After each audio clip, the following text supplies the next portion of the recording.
Welcome to your Gulf Coast English lesson. This is a pronunciation exercise. When you see the card, read the correct Gulf Coast pronunciation out loud. Here's the first word. Going to. I'm sorry, that's incorrect. Going to. I'm sorry, that's incorrect. Last try. Going to. Sorry, that's incorrect. The correct pronunciation is finna, as in, me and my partners finna go to the stove. Finna is a contraction of fixing and to that communicates an action in the immediate future. Here's the second word. Grandma. I'm sorry, that's incorrect. Grandma. I'm sorry, that's incorrect. Last try. Grandmother. Sorry, that's incorrect. The correct pronunciation is grandmother. Remember to stretch the vowel sound and emphasize the V. Here's the third word. Sade. I'm sorry, that's incorrect. I'm sorry, that's incorrect. Last try. Hey, Red. That's correct. Nice job. When referring to people, red is used to denote someone with a lighter complexion. At other times, red may refer to various flavors such as strawberry, cherry, and more. Last round. Sprite. I'm sorry, that's incorrect. Soda. I'm sorry, that's incorrect. Last try. Pop. Sorry, that's incorrect. The correct pronunciation is Coca-Cola, as in one great Coca-Cola please. On the Gulf Coast, all carbonated beverages can be referred to as Coca-Cola, so it's important to listen for modifiers like grape or red. Don't give up. Soon you will learn Gulf Coast English. You finna be fluent. Just keep practicing.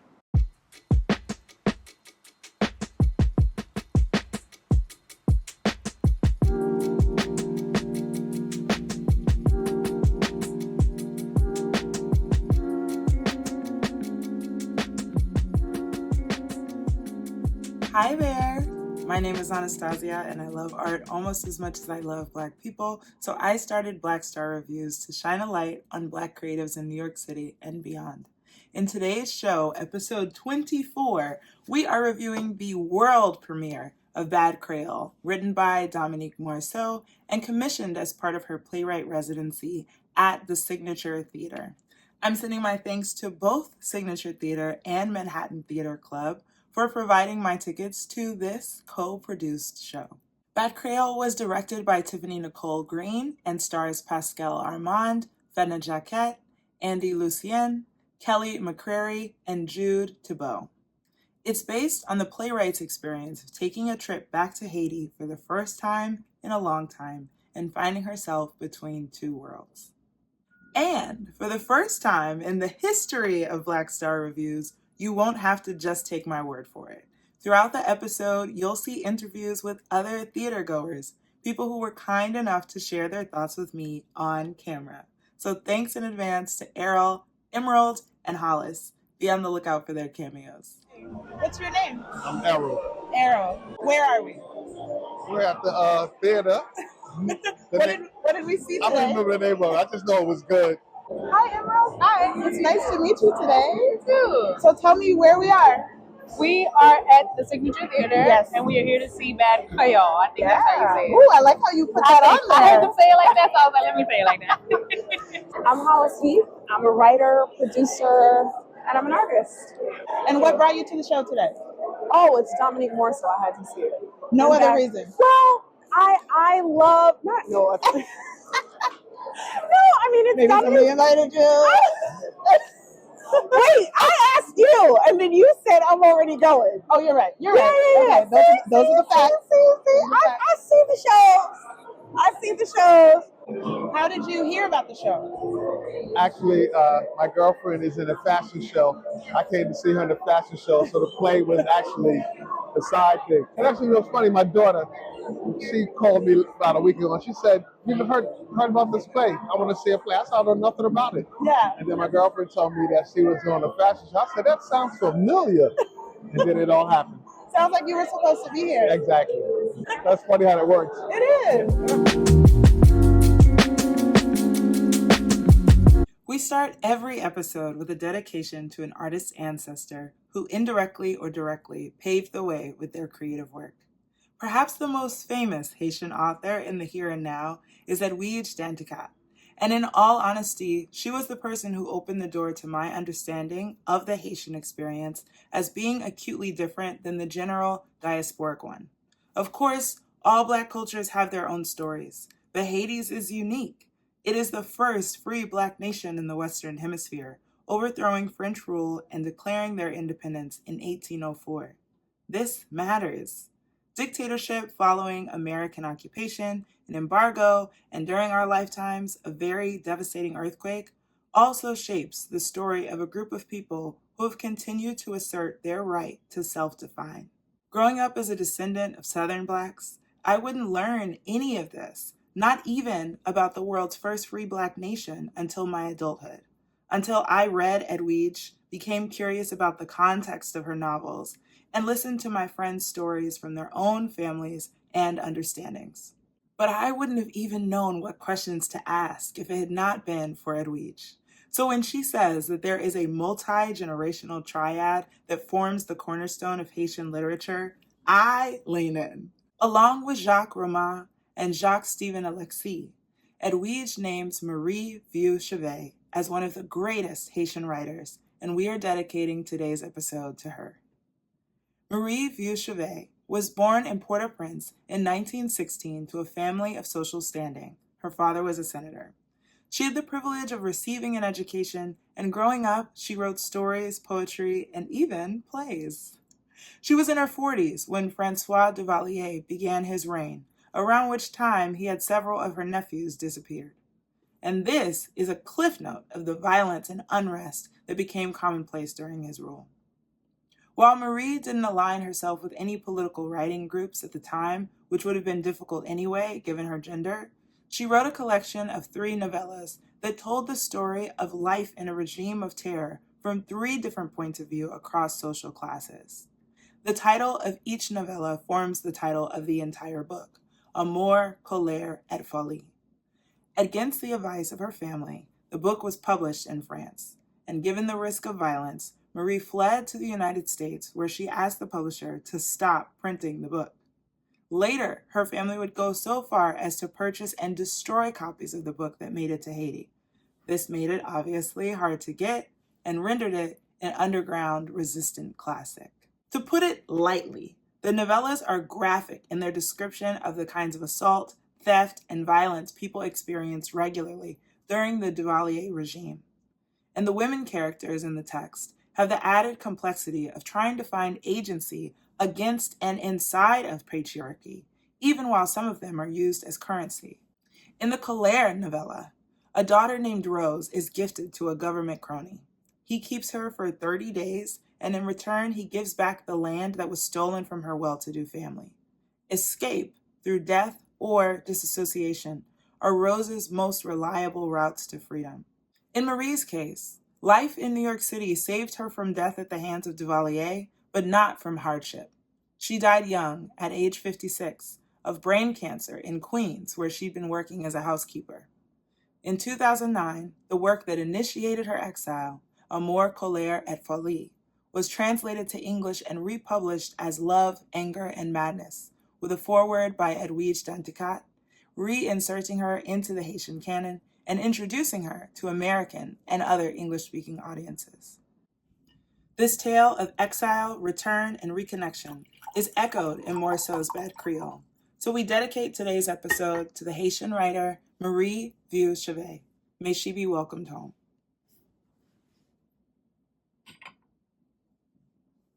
So, are you Haitian? No, I'm not Haitian. Okay. I love plays. Yeah. And so, honestly, I was like, let me just find a play with beautiful Black people. And I was like, this is it. And so I was like, let me go see this one. Yeah. You love theater. I love theater. How long have you loved theater? Oh, always. I can't think of a time I haven't. And how many shows would you say you see in a month? Probably 3. 3 a month. You might be an avid theater goer. Oh, I am. I am. How often do you see plays about Black people? 2-3 times a month. I try to go see what I love. Like my dad, actually, I think you interviewed him before. I did. I can see instill that in me too, and so that's like I love plays. So I try to go as often as I can. Unlikable main characters seem to be having a real moment this season. First, we had the self-righteous gentrifier determined to pave over her own impoverished past in Good Bones with the lead character Aisha, played by Susan Kelechi Watson. And in Bad Kreyòl, we have Simone, a first-generation Haitian-American woman who is between jobs and trying to figure out what to do next.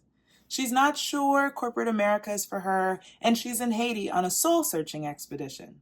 She has a vision of the ancestral spirits welcoming her home, and she's also harboring a fantasy of herself as savior. She's determined to go above and beyond her family's recommendation to bring snacks for the hungry children who hold out their empty hands toward tourists at the airport. She wants to get her boots on the ground with a local NGO, non-government organization, or you might call it a nonprofit, and she's determined to make a difference. Simone is staying with her cousin, Gigi, the owner of an upscale shop that sells handmade goods to wealthy international clientele, and Pita, who works for Gigi.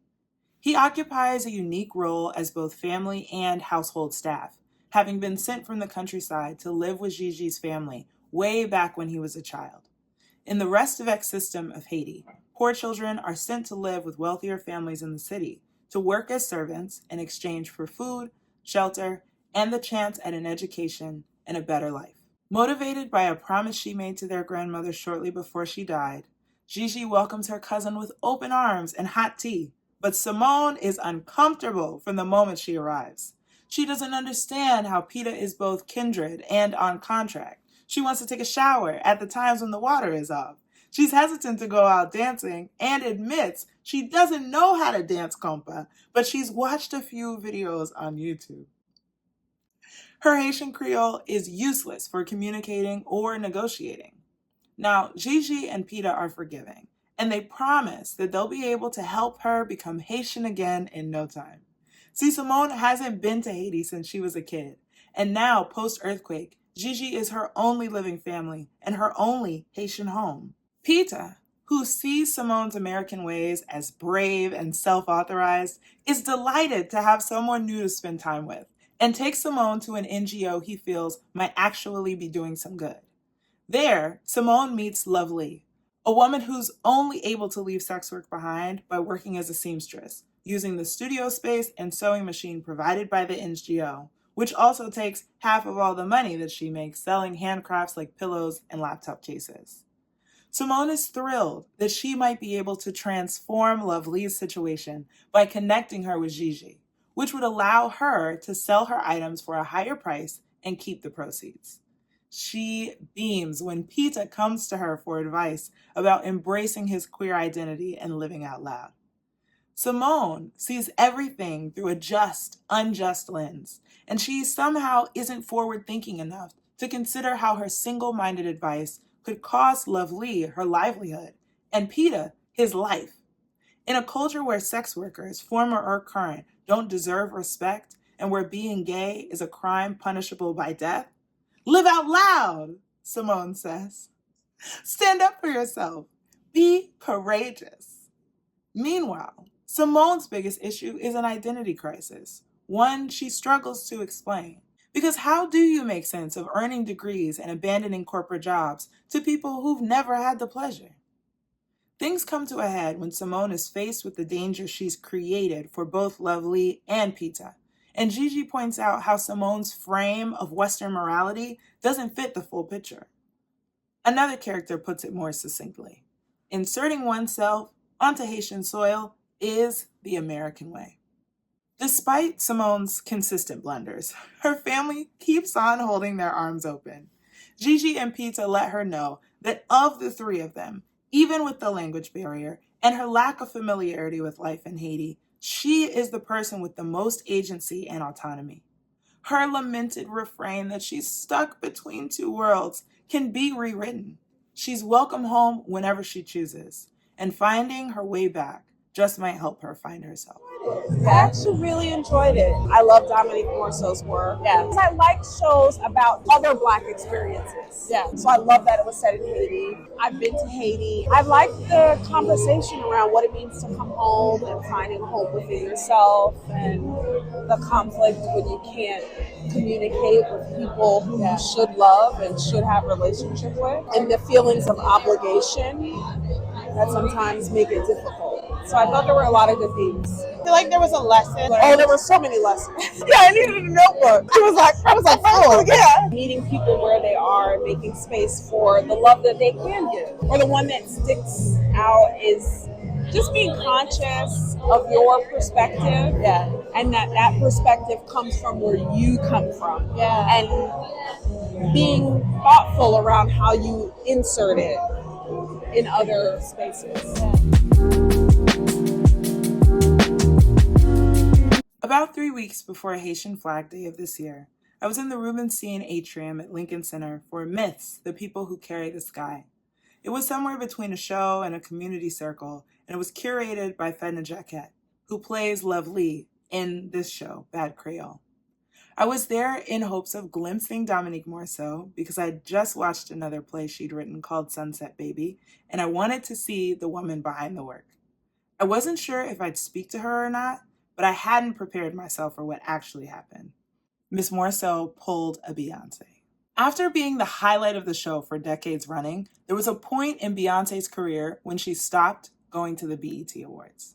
She used to be there, looking fab, sitting with Jay, laughing in the audience, and coming on stage to pick up her awards, because while other award shows might have slipped on her, the Grammys, the CMTs, she was going to leave the BET Awards with something for sure.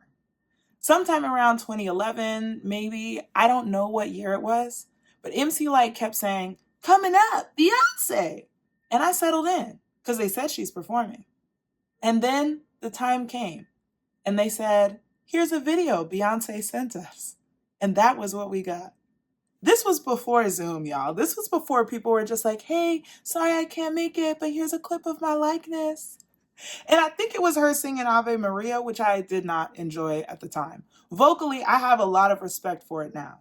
But anyway, I don't know where Beyonce was in 2011, but she wasn't at the show. And neither was Miss Morisseau at Myths in April 2024. She sent a video. In the video, she told a story about the time she'd gone to Haiti with her father. She was there speaking to young women. They were at an NGO that was helping them transition from child labor, and she was supposed to give an inspirational speech, tell them about how she had made it. But the issue was, the girls didn't speak English, and Dominique didn't really speak Creole.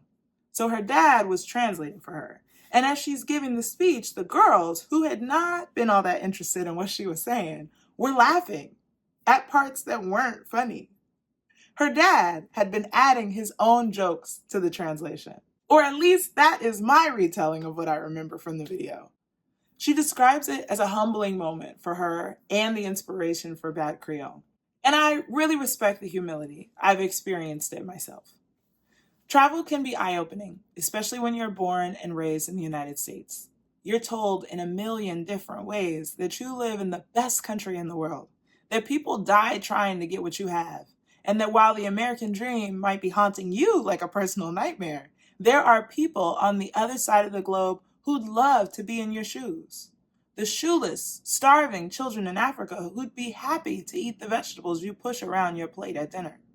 But then you pass through customs in another country and you see that the version of the story actually has way more nuance. Bad Kreyòl starts with the typical pre-performance announcement. Thank you for coming, unwrap your snacks, turn off your phones. But it's delivered in Creole first and English second, and it ends with the phrase, "To love a people is to learn their language." I think Simone, the American character in the show, represents many of us. We expect to be welcomed back by the ancestors simply for showing up. We feel when we, say, go to Ghana for the year of return, that this is a good thing because we're helping the economy and supporting tourism. Simone felt that if she came to give back instead of take, that she could distance herself from being a colonizer. But this way of thinking assumes a power dynamic that you, having done no research, having watched a few YouTube videos on cultural dances and a few TikToks on how to respect the culture, could come and posit net gains for your hosts. That you have something that is inherently valuable and they do not.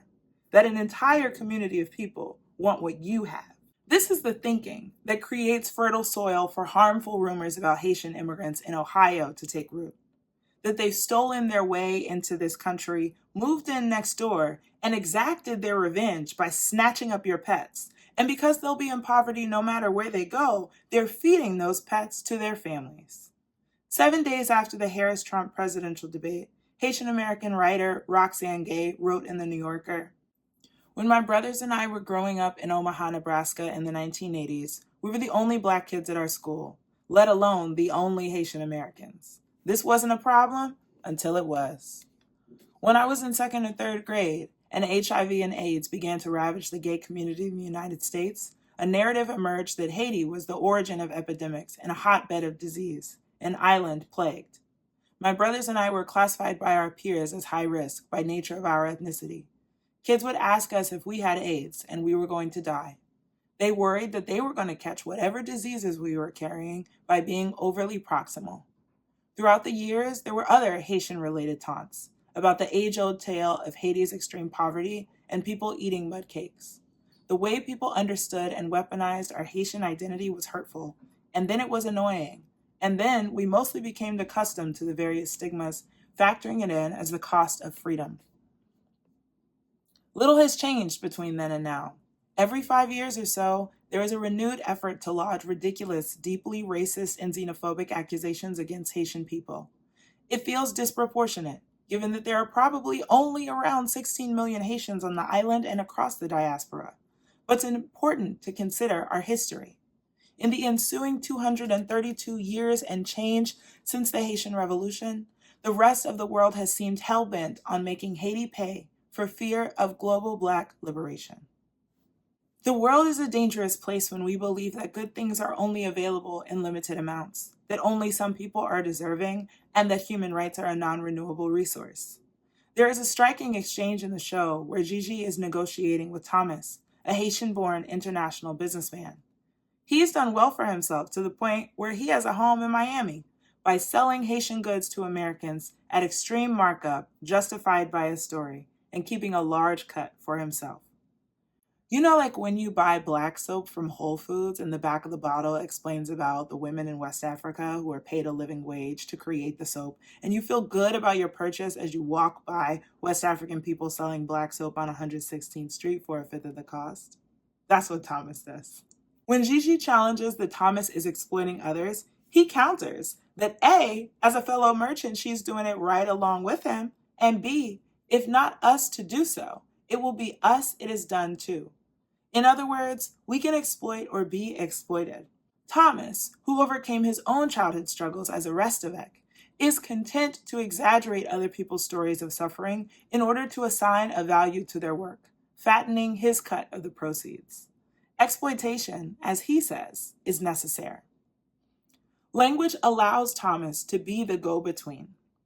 And this is why Morisseau's quote is all the more powerful. To love a people is to learn their language. This way, they can speak for themselves. This act of self-definition is a theme in the play. Pita's sexuality, Simone's choice to ultimately learn her family's traditions. When we're able to hear each other, we see how much we have in common after all. And best of all, we can write new stories together. At the end of the play, the social issues remain unsolved. Simone has not rescued all the Restavec child servants. She has not secured the safety of all former sex workers. She has not installed protection for the LGBTQ community in Port-au-Prince. She hasn't rebuilt all that the hurricane destroyed. Because how could she? As Simone learns in the show, seeing yourself as a savior, as a silver bullet, as a miracle worker, is just altruism with a colonial twist.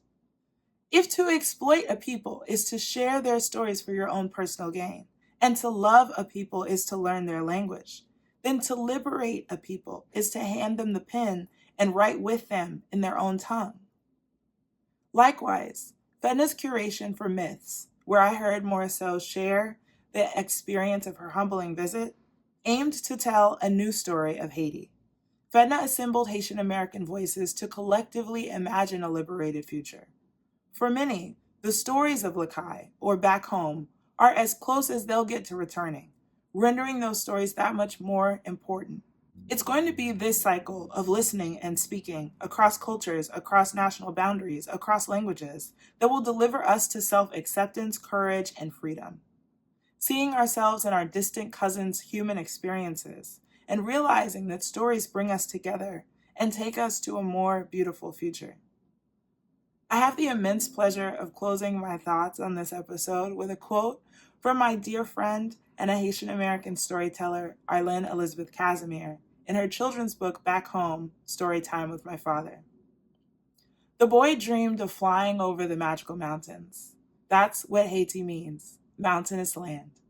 When you climb the mountains, the clouds feel close enough to touch, but the treasures of the mountains are at their core, just as your treasures are buried deep inside of you. I wonder what my treasures are. I wonder if they are my own stories. Stories of things I've imagined, like climbing the magical mountains and singing Down the Road Lakai with Daddy. I dream of Lakai, a place I close my eyes to see, hear, and feel. A place I do not know. How many stars would you give this show out of 5? I would give it 4 stars. I liked the story. I think the acting was great. I think some of the pacing might have been slow at times, maybe. But yeah, 4 stars.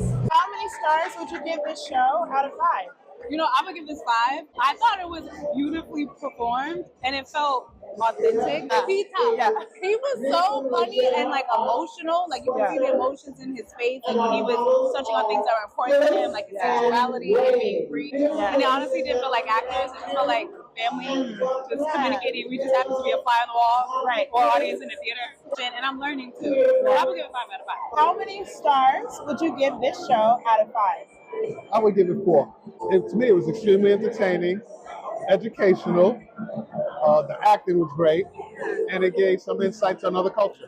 As I told my friend Hollis, who saw the show with me, this show earned a 4th star in the final 2 minutes of the performance. It was sitting at a cute 3.5 until they got me in the end, and a single thug tear rolled down my cheek. There were moments in the second act where the show lagged and the bickering between Gigi and Simone started to feel like a tug of war where everybody was going to end up in the mud. But in those final moments of the show, they were able to yank my heartstrings so hard that tears came out. In addition to the stirring performances by every actor, the set design was like a one-way ticket to Hispaniola. I really did feel transported.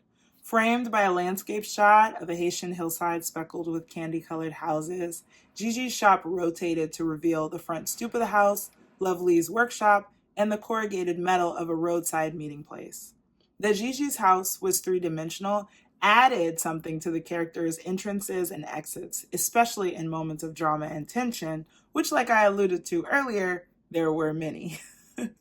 For the conversation this story inspires, the emotional performances of the actors, the new story of Haiti that this play encourages us to adopt, and what looked like hundreds of Haitian pates as props, Bad Kreyòl has earned 4 Black Stars.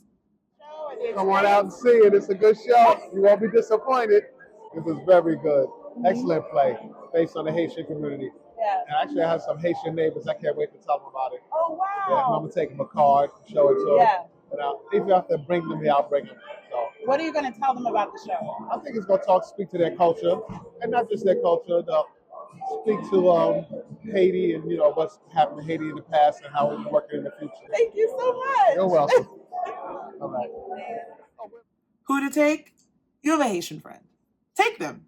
Bring their mama and their grandma too. And while this show is about Haiti specifically, I'm sure other Caribbean and West Indian people would find this story sentimental. For the record, I'm neither Caribbean nor West Indian, and I enjoyed the play because at the deepest level, it's about human connection across cultural divides.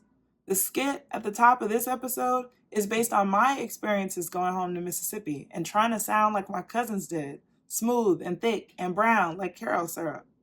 I want to sound like them because I think they sound beautiful. And I, in 32 years, am still working on it. I mentioned the storyline about pedosexuality. There's an LGBTQIA plus community night on November 7th, where there will be a panel after the show entitled Belonging and Otherness, Living as a Global Citizen. Expressions of queer identity are discouraged in a number of countries, not only Haiti, and this can make international travel a fraught and frightening experience. To be honest, there's places in this country where it's just as scary to be out and proud as it is in places where the punishment for homosexuality is imprisonment and death. I imagine that this panel could be a healing space. There are not always answers for the questions that we have, but as we learn again and again from storytelling, it can be nice to sit in community and know that your struggle is not a solitary one. After the show, I'm going to encourage you to take a little field trip. On the day I went to see it, there was a Haitian marketplace, so the food came to me, but you're going to have to go to the food. The next time you're in Hollis, Queens, check out La Baguette Shop. They are a family-owned Haitian bakery that's been around for more than 25 years, so you know they got something good going on out there. Hollis, Queens, make the trip. I hope you'll check out Bad Kreyòl at the Signature Theater, and that you'll be prepared for that thug tear at the end. Mine caught me by surprise, but yours doesn't have to. I will add the link to the whole Roxane Gay article in The New Yorker and the link to purchase Arlene's children's book in the description. Stay tuned for next week's episode because we are going to the museum. Be sure to subscribe so that you're notified when it drops. In the meantime, I'm sending you so much black love and starlight.